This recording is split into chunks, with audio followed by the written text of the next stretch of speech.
추미애 대표의 머리 자르기 발언에 이어 국민의당 이준서 전 최고위원에 대한 영장 청구로 전국이 얼어붙고 있습니다. 송영무 조대엽 후보자의 임명 가능성이 높아지면서 여야의 대치가 장기화할 것이란 전망도 나오고 있는데요. 김광덕 전 한국일보 정치부장, 양문석 공공미디어연구소 이사장과 함께 관련 내용 짚어보겠습니다. 안녕하십니까? 안녕하세요. 안녕하십니까? 자, 이제 문재인 대통령이 오늘 귀국을 했고 좀 굉장히 많은 문제들이 산적해 있습니다. 국회에. 네. 일단은 뭐부터 좀 저희가 얘기를 해볼까요? 문 대통령이 당장 인사청문회 이야기를 먼저 해보지 않을 수가 없는데 송영무 조대엽 후보자 임명을 강행할 수 있다. 어떻게 보십니까? 뭐 산적한 문제가 많죠. 그런데 산적한 문제를 딱 두 가지로 쪼개면 인사 문제하고 추경, 일자리 추경 이 문제가 그 대표적인 문제고 그다음에 실제 이제 송영무, 조대엽 이 두 후보자를 어떻게 처리할 것이냐. 사실상 뭐 청와대 관계자들이라는 이 레퍼런스로 이제 이야기가 좀 나오고 있지 않습니까? 투트랙으로 진행될 가능성이 높다라고 봅니다. 인사 문제를 빨리 좀 정리를 하고 본격적으로 정책 문제로 전환하지 않으면 실질적으로 가을에 정기국회 이후에 상당 부분 이제 시간이 쫓기거든요. 내년 5월에 개헌을 해야 되기 때문에 개헌 국민투표를 붙여야 되기 때문에 사실상 올 가을 정기국회 3개월이 말 그대로 개혁 입법을 추진할 수 있는 사실상 마지막 기회일 수도 있다는 측면에 있어서 문재인 대통령 입장은 상당히 바쁩니다. 그렇다면 또다시 인사의 문제를 가지고 전국의 발목을 잡힐 수는 없다라는 의지가 강하게 드러날 가능성이 높다. 그래서 인사청문회는 임명을 함으로써 처리를 하고 그다음에 추경은 추경대로 따로 풀어나가는 이러한 투트랙 전략을 구사할 가능성이 높다고 저는 판단하고 있습니다. 굉장히 좀 희망 섞인 이야기일 수도 있는데 임명은 강행하고 추경은 추경대로 간다. 야당 입장에서는 이 카드를 쉽게 받을 것 같지는 않거든요. 부장님 어떻게 보십니까? 네, 쉽게 받지는 않겠죠. 그래서 지금 어떻든 문 대통령은 오늘 아침 이제 귀국을 했는데 외교적으로 많은 성과를 거두지 않았습니까? 뭐 아쉬운 점도 있지만 많은 성과의 보따리를 들고 와서 딱 풀으려고 하는데 지금 여러 숙제가 담긴 또 보따리가 딱 있습니다. 그러니까 그 보따리가 가장 핵심이 아까도 말했지만은 추경안을 빨리 처리해야 되는 일자리를 만들기 위한 추경안이니까 처리해야 되는 게 있고 그다음에 인사 문제가 있는데 저는 그러니까 지금 현재 일반적인 예상으로는 지금 바로 야당이 주장하고 있는 송영무 조대엽 후보자를 임명을 이제 오늘까지 청문 보고 시한으로 확정했으니까 오늘까지 확정을 안 하면 내일 대통령이 임명을 강행할 가능성이 높다 이렇게 보고 있습니다만은 그렇게 되고 거기에다가 또 하나의 이제 추미애 대표의 저희 머리 자르기 발언 요 두 가지가 일종의 전국의 이제 걸림돌 하나의 장애물이 될 가능성이 있거든요. 그렇기 때문에 그렇게 되더라도 아마지만 추경은 또 추경대로 민생 문제니까 계속 완전히 야권이 방치하기는 어려워요. 그렇게 강행하더라도 일단은 당분간은 해결은 꼬이고 안 될 텐데 그런 방법이 있습니다만은 또 하나의 여권 아주 일부에서는 뭐 이런 방안도 거론되고는 있죠. 그러니까 예를 들어서 두 사람 중에 현재 정부 공백을 메우기 위해서는 일단 임명을 해야 되지만 국방장관 같은 경우는 하여튼 뭐 여러 가지 의혹의 경중을 떠나서 국방장관에 임명하더라도 또 한 사람을 임명을 유보한다든가 지명을 처리한다든가 본인이 사퇴하는 이런 거를 하고 그렇게 하고 또 추미애 대표의 머리 자르기 발언은 어떻든 이 이준서 전 최고위원이라든가 그다음에 이유미 씨에 대한 수사는 철저하게 엄정하게 하더라도 추미애 대표가 이 문제 표현으로 인해서 정치적인 어떤 갈등을 낳는 부분에 대해서는 사과든 유감이든 이런 표시를 하면서 그걸 또 추미애 대표가 안 하면 또 다른 사람이 하는 방법도 또 있을 수 있고요. 알겠습니다. 그렇게 하면서 풀어가는 방법도 있다 하는 이야기가 나오고 있습니다. 네, 뭐 의외로 이제 말씀하셨던 두 사람을 임명 강행한다 하더라도 또 다른 시그널이 하나가 있습니다. 홍준표 대표가 당선 기자회견을 할 때 이런 말을 쓰지요. 누구를 쓰느냐는 정권의 마음이다. 비정상적인 상황에서 비정상적으로 태어난 정권이 내각 구성도 마음대로 못하게 하고 우리가 내각 구성을 방해하는 인상을 줘서는 안 된다. 이런 표현을 썼었거든요. 그런 측면에서 본다라면 홍준표 자유한국당 당대표가 인사에 한해서는 상당히 현 정권의 협조적인 모습들을 이제 보이고 있다는 측면, 이 측면들이 추경과 좀 분리되는 과정에 있어서 중요한 변수로 작동할 수도 있다. 이제 이 측면들을 이제 바라보는 거죠. 네, 알겠습니다. 네, 이렇게 문재인 대통령이 사실 임명 강행을 할 것이다. 이렇게 많은 분들이 예상하는 이유가 지지율 때문이 아닐까 싶습니다. 대통령 지지율이 여전히 고공행진하고 있는데 먼저 함께 지지율 보고 이야기 나누겠습니다. 네, 지금 문재인 대통령의 국정수행평가 리얼미터의 조사에 따르면요. 긍정이 76.6%로 한 주 전보다 1.3%포인트가 올랐습니다. 부정은 오히려 떨어졌고요. 이런 결과를 보면은 계속해서 고공행진 중인데 이 지지율 어떻게 평가하시나요? 실제 지난 금요일 한국갤럽에서 한 3%포인트 상승을 했고요. 그다음에 리얼미터에서 이제 그 1% 이상 이제 또 상승을 했는데 실질적으로 이 4강 외교에 대한 성공을 높이 평가하는 것 아니냐라고 이제 판단을 합니다.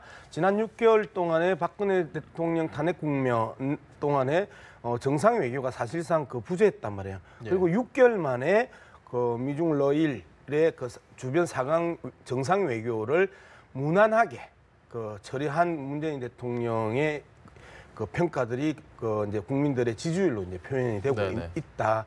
이 측면에서 봤었을 때 문재인 대통령의 베를린 평화 그 정국 구상이나 그 다음에 그 중국과 일정한 갈등을 갖고 있었지만 상당 부분의 신뢰 프로세스들을 그 맞춰 나가는 이제 이런 모습들 정말 난해하고 복잡한 그 다차원 방정식임에도 불구하고 국민들이 바라본 그 결과들은 생각보다 전혀 그 다른 모습들을 계속 보여주는 모습들이 이제 그 높이 평가를 받는 것 아니냐. 그리고 항상 대통령의 정상 외교는요 지지율 상승을 하나의 관행처럼 가지고 왔다는 측면도 있다. 알겠습니다. 그 난해하고 복잡한 다차원 방정식 이야기를 하셨는데 지금 국내 정치도 만만치 않은 것 같습니다. 추미애 대표의 발언이 여당 내부에서 처음에는 좀 곤혹스럽다는 반응도 있다가 역시 이건 괜찮다 이런 반응들도 좀 있어요. 추 대표가 왜 이렇게까지 강하게 지금 두 번의 이야기를 했는데 이렇게까지 강경 발언을 하는 배경에는 어떤 게 있다고 보십니까, 부장님?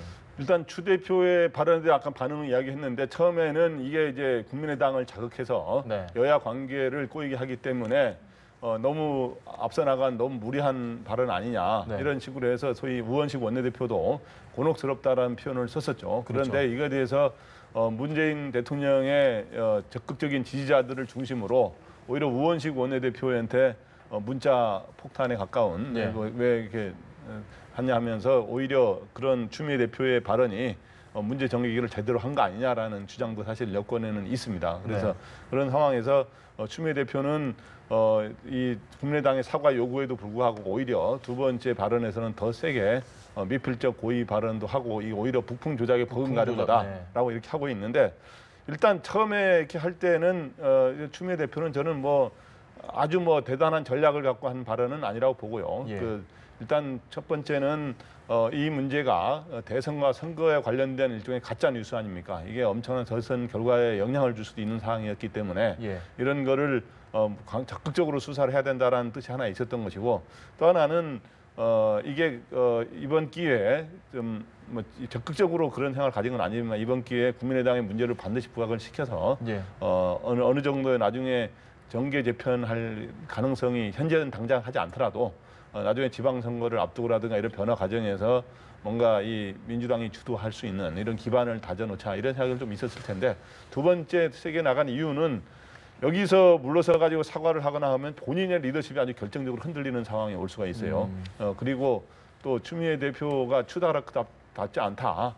오히려 흔들렸다라는 말이 나올 수 있기 때문에 오히려 더 세게 나가는 거고 또 본인은 또 여러 가지 뭐 지금 현재 본인이 직접 표명한 건 아니지만 내년 지방선거 관련해서 일종의 서울시장 후보로도 일각에서 거론이 되고 그다음에 차기 대권에 대한 생각도 있을 거 아닙니까? 그렇기 때문에 본인이 어떤 소신을 앞세우는 이런 본인이고 그거를 앞세우는 그런 발언을 계속하는 거로 보입니다. 선생님 저는 궁금한 게 이게 민주당의 입장에서 봤을 때 추 대표의 이런 강경 발언들이 득이 있다면 어떤 게 있을까요? 민주당 입장에서는. 민주당 입장에서는 득이라면 그거죠. 바로 이제 국민의당의 이러한 문제를 더 부각시키고 국민의당의 이러한 예를 들어 추미애 대표의 발언이 없다고 한다면 이번에 추미애 대표는 안철수 전 후보와 그다음 박지원 전 대표를 거론하면서 머리 자르기라 그러지 않았습니까? 그렇기 때문에 지금 현재 검찰 수사도 검찰이 뭐 정치권의 무슨 뭐 국민의당이 말한 것처럼 가이드라인을 제시해서 그거에 따라서 움직이는 건 아닙니다. 그렇지만 검찰 수사를 하는 과정에서도 이런 정치권의 움직임이라든가 국민 여론이 간접적인 영향을 받거든요. 그러는데 이런 이슈를 본격적으로 제기함으로 인해서 검찰이 더욱 수사에 더 강한 의지를 갖고 하게 되는 그런 간접적인 영향은 있을 수가 있습니다. 저는 개인적으로 지금 국민의당 힘빼기 작전이냐, 근데 실질적인 효력은 없다고 봐요. 그리고 민주당 내에 과연 민주당이 집권 여당이 어떤 이익을 취할 것이냐 없다고 보는 거죠. 추미애 대표가 저렇게 계속해서 강경하게 나가는 이유들이 말 그대로 친문 친노 적극적인 이 지지자들이라고 이제 이야기를 하는데 그 지지자들로부터 그 평가를 받는다라는 거는 현실적으로 더불어민주당에서 당내 모든 경선에 있어서 친노 친문의 그 열성 지지자들의 지지를 받지 않고는 당내 경선에서 이길 수 있는 가능성이 거의 없거든요. 그런 측면에서 지나치게 차기 그 지방자치단체장 선거를 겨냥하면서 추미애 대표 개인 그 정치를 너무 강하게 하는 거 아니냐. 집권 여당이 대표로서의 모습보다는 추미애 대표로서의 자기 정치를 너무 강하게 하는 것 아니냐라는 내부 불만들이 많을 수밖에 없고 부글부글 끓지요. 그럼에도 불구하고 이야기를 못하는 이유가 적정 분열 양상들을 보이지 않기 위해서 하는 측면이 있고 그다음 역할 분담이 있어야 되거든요. 예전에는 그러한 역할 분담이 좀 명확하게 있은 적이 있었습니다. 추미애 그다음에 우상호 원내대표와 같은 경우에는 대선 과정에 있어서 각 추미애 대표와 그 원내대표 역할 분담이 있었는데 사실상 이번에도 추미애 대표와 그 우원식 대표 간의 역할 분담이 일정하게 가려고 하는 과정에 있어서 우원식 대표에게 문자 폭탄이 떨어져 버렸단 말이에요. 그런 측면에서 본다라면 우원식 대표의 역할을 살려주면서 협치의 분위기를 만들어내고 문재인 대통령이 가장 중요하게 생각하는 것은 일자리 추경입니다. 일자리 추경을 가능하게 만들어주는 게 집권 여당에 있어서 대표가 해야 되는 일인데 사실상 이 부분을 방기하는 부분이란 말이에요. 국민의당이 유일하게 일자리 추경 심사에 돌입하겠다고 선언한 어총 이후에 바로 이러한 그 초강경 발언들이 지금 계속 떨어지고 있는 거잖아요. 그런 측면에서 본다라면 추미애 대표의 이 모습들이 그 열혈 지지자들에게는 속 시원한 측면은 있겠으나 현재 문재인 대통령이 추구하고자 하는 일자리에 대한 문제에 있어서는 상당 부분 방해 요소로 작용할 가능성이 있다라는 측면에 있어서 정확하게 저는 비판해줘야 된다고 생각하는 거죠. 집권 여당에게 전혀 좋은 효과를 가져오지 못했다. 알겠습니다. 좀 검찰 수사 내용도 함께 살펴봐야 될 것 같은데요. 내일 오전에 영장 심사를 하게 됩니다. 만약에 심사에서 뭔가 영장이 발부가 된다면 이게 윗선에 대한 수사로 확대가 될 거라고 보시는지요? 사실은 확대될 수밖에 없는 거죠. 공명선거 실천단의 그 단장 이용주 그 전 단장까지 현재 지금 정책위 의장이잖아요. 여기까지 갈 수밖에 없고 여기에서 또 다른 문제가 발생을 하면 결국 박지원 그 상임 공동선대위원장 그다음에 안철수 후보까지 갈 수밖에 없는 흐름을 탈 수 있다라는 측면에 있어서 미필적 고의라는 거는요. 이미 BBK 사건에 있어서 그 의혹을 폭로했던 정봉주 전 의원이 미필적 고의로 구속이 됐습니다. 그다음에 박은순 그 서울시장의 아들이 그 대리신금을 받았다고 계속 이야기했던 사람들이 인터넷에서 계속 이야기했던 사람들이 미필적 고의로 그 구속이 됐거든요. 그런 측면에서 본다라면 이 미필적 고의는 어디까지 갈 것이냐? 미필적 고의는 결국은 이용주 단장, 그다음에 상임위원 그 공동 상임위원장 후보까지도 다 미필적 고의로 걸릴 수가 있습니다. 이준서 최고위원의 미필적 고의를 법원에서 수용을 하면요. 이런 측면에서 이 미필적 고의는 이후에 파장을 엄청나게 확장시키는 사실상의 그 도화선이 될 가능성이 높다라고 보는 거죠. 알겠습니다. 부장님, 뭐 아까 전에도 저희가 잠깐 이야기를 했지만 이 추 대표의 발언 속에 미필적 고의가 포함이 돼 있었고 검찰이 곧바로 이준서 전 최고위원에게 영장을 청구를 했단 말이죠. 그러면 이 검찰의 수사 가이드라인이 아까는 별 연관이 없다라고 말씀을 하셨는데 어느 정도 영향을 미쳤다라는 해석들이 분명히 있단 말이에요. 이걸 염두에 두고 추 대표가 이야기를 했다고 볼 수도 있나요? 그래서 국민의당이 주장한 것처럼 추미애 대표의 발언이 검찰총장의 뭐처럼 수사 가이드라인 역할을 한 거 아니냐라고 주장하고 있는데 저는 그거는 아니라고 봅니다. 그건 아니라고 보고 검찰도 이준서 전 최고위원의 영장을 청구하느냐 여부 그리고 청구하게 되면 어떤 논리로 하느냐를 굉장히 고심을 하다가 결국에는 미필적 고의로 했는데 그거는 어떻든 추미애 대표의 직접적인 이런 뭐 가이드라인 그건 아니더라도 아까 말한 정치권인의 움직임과 그 다음에 이 여론의 영향도 어느 정도 봤거든요. 그런데 네. 이제 국민의당이 적극적으로 이 추미애 대표 발언에 대해 제지하는 이유는 그 발언을 그대로 흐름을 놔둬버릴 경우 바로 추미애 대표가 말한 것처럼 머리 자르기에 머리에 해당되는 사람으로까지의 수사가 확대될 가능성을 배제할 수가 없거든요. 네. 그렇기 때문에 저는 국민의당이 적극 저지에 나섰다고 그 발언에 대한 문제 제기에 나섰다고 보는데요. 그래서 저는 이 미필적 고의라는 게 결국에는 이준서 전 최고위원이 지금 현재 이유미 씨와한테 제보를 조작해라라고 네. 지시한 거를 직접 현재 밝혀내지는 못한 것 같아요. 네, 네. 그런데 이 발표 5월 5일 발표 직전이라든가 그 직후에 여러 가지 주고받은 내용들을 볼 때 간접적으로 볼 때 사실상 뭔가 제보가 조작됐을 가능성을 알고도 네.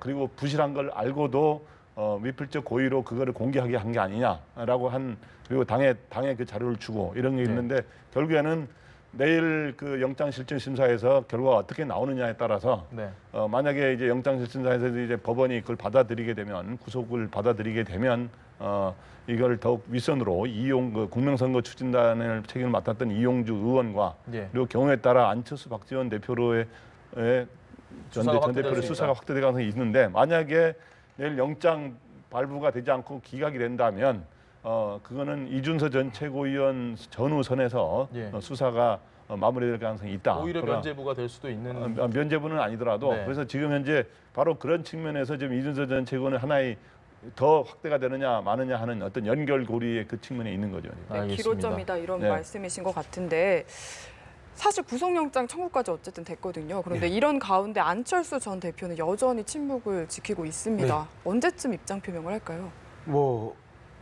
김태일 혁신위원장, 국민의당 혁신위원장이 이제 그런 분석을 했더라고요. 지난해 그 김수민 의원의 그 리베이트 사건이 터지고 나서 바로 사과를 했었잖아요. 네. 사과를 한 직후에 또 다른 문제들이 한 두세 번 더 터졌다는 거예요. 그러니까 자신이 파악하고 있는 사안에서 사과를 했는데 자신이 모르고 있는 의혹들이 발생을 하면서 상당히 당혹스러워했다. 네. 그리고 어쨌든 정치적 책임을 졌지 않습니까? 대표를 사퇴를 했으니까 그런 부분들을 이야기하면서 사실상 지금 이유미 씨 구속이 이제 7월 15일 정도가 구속 기간 만료가 된단 말이에요. 그 즈음에 대부분의 수사 결과들이 나온 이후에 예. 이 입장을 밝힐 가능성이 높다. 이제 이런 측면인데요. 사실상 국민의당 입장에서는 여러모로 지금 곤혹스럽고 네. 곤혹스러운 과정에 있어서 사실상 추미애 그 대표가 좀 도와준 측면이 있습니다. 머리 자르기 발언, 예. 북풍보다 더 심한 조작, 네. 이런 부분들을 던지면서 국민의당 당내의 결속들의 그 필요성들을 강하게 지금 만들어주는 네. 이러한 측면들이 있었었고 국민의당 입장에서는 그럼에도 불구하고 할 수 있는 게 없기 때문에 네, 예. 하나는 추미애 대표가 검찰총장이냐 수사 가이드라인을 제공해주지 않았느냐 네. 그러면서 공격하는 한 측면과 그다음에 국회 일정 보이콧 그러면서 인사와 추경 일정 보이콧 한 두 측면 이 두 가지밖에 현재 국민의당이 할 수 없는 곤혹스러운 상황이고 이 곤혹스러운 상황에 있어서 국민도 쏟고 국민의당도 쏘갔다고 이야기하는 것 자체가 예. 또 당내에 현재 혁신위원장으로 있는 김태일 위원장이 국민도 쏟고 이 국민의당도 쏘갔다는 네네. 박근혜식 유체이탈 합법이라고 또 당내 비판이 네. 나온단 말이에요. 그렇죠. 이런 측면에서 본다라면 국민의당은 지금 상황에서는 미안하다, 알겠습니다. 잘못했다라고 하는 사과 모드와 반성 모드를 알겠습니다. 유지하는 게 예. 현재 바닥의 지지율을 조금이라도 끌어올릴 수 있는 네. 이 수단이 되지 않을까 이렇게 봅니다. 알겠습니다. 자, 오늘은 저희가 여기까지 대담을 들어보도록 하겠습니다. 지금까지 양문석 이사장 그리고 김광덕 부장님 함께 자리했습니다. 오늘 고맙습니다. 잘 들었습니다. 네, 감사합니다.